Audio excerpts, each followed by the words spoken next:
seorang anak laki-laki, anak perjaka, kalau dia belum menikah, baktinya sama siapa? Sama orang tua, khususnya kepada ibunya. Kalau seorang anak laki-laki, dia sudah menikah, baktinya sama ibunya. Seorang anak gadis kalau sudah menikah, baktinya sama suaminya. Makanya ada yang disebut ijab kabul. Saya nikahkan engkau dengan anak saya, namanya Anu binti Anu, mas kawin sekian, tunai dikedat. Calon suami mengatakan, saya terima nikahnya Anu binti Anu, mas kawin sekian, tunai, serah terima. Nah, dengan adanya ijab kabul ini, tugas tanggung jawab seorang ayah, orang tua berpindah kepada suaminya. Dari mulai detik itu, dari mulai saat ada ijab kabul itulah seorang istri harus bakti sama suaminya. Masya Allah, luar biasa.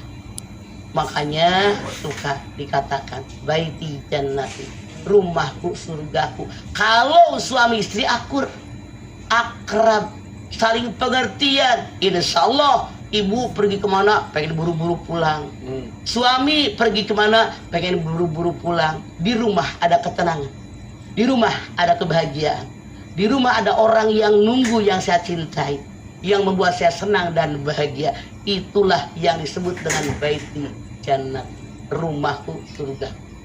Makanya seorang istri sebelum menikah harus tahu tabiat suami. Begitu sudah menikah, dikaji lagi nih, apa yang disukai suami Anda.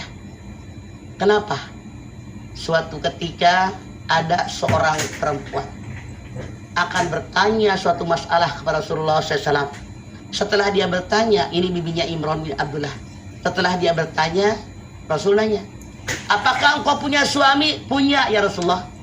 Bagaimana sikapmu dengan suamimu? Si bibi tadi mengatakan, saya selalu mengikuti perintah suamiku selama saya mampu melakukannya. Kecuali yang saya tidak mampu, saya tidak melakukannya. Rasul pun mengatakan, yang namanya seorang istri masuk surga karena suami, seorang istri masuk neraka gara-gara suami. Jadi inilah kunci surga, kunci neraka buat para istri, suaminya. Tergantung bagaimana Anda melayani suami. Lau amartu ahadan bisujudi li ghairillah la amartul mar'ata an tasjuda li zawjiha.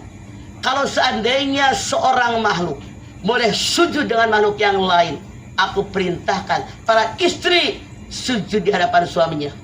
Tapi Islam melarang makhluk sujud dengan makhluk yang lain. Maka kita para istri cukup menghormati dan menghargai suaminya, nggak usah sujud. Jadi baik buruknya kita di masa yang akan datang, di yaumil akhir, tergantung baik buruknya kita melayani suami kita. Karena ibu setelah ada ijab kabul menjadi hak daripada suami ibu. Makanya harus nurut. Karena ar-rijalu qawwamuna 'alan nisa, laki-laki kepala keluarga. Begitu diayomi, dilindungi, dirawat, dinafkahi, segala kebutuhannya dipenuhi. Oleh karena itu wajib hukumnya seorang istri bakti sama suaminya. Gaya suami yang mana dulu Irfan? Rasul pun mengatakan akmalul mu'minina imanan ahsanul khuluqa wa hiyarukum linisahim.